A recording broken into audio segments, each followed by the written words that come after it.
I quietly packed my things one evening, fitting my entire life into 2 suitcases. There were no questions, no arguments, and no goodbyes because no one noticed. My parents were always busy with their own lives, their routines so loud that my absence made no sound at all. I waited for a call or a message that never came, and by the time I locked the door behind me, I realized I had already been invisible for years. Living on my own was difficult at first, but it also gave me a strange sense of freedom. I worked long hours, learned how to manage on very little, and slowly built a life that belonged only to me. On some nights, loneliness crept in, and I wondered if my parents ever spoke my name or remembered my room. Still, I kept moving forward, teaching myself not to expect love where it had never been given. Years passed, and the silence from home became normal.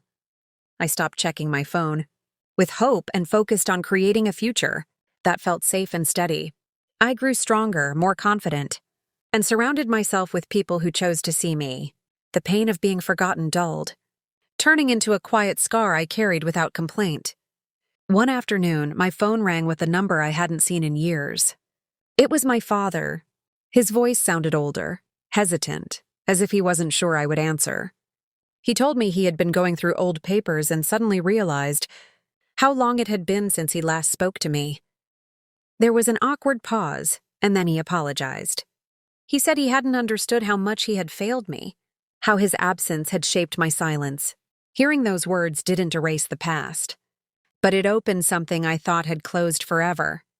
For the first time, he wasn't calling out of habit, but out of regret. We didn't fix everything in that single conversation, but it was a beginning. I realized that being noticed late was still better than never being seen at all.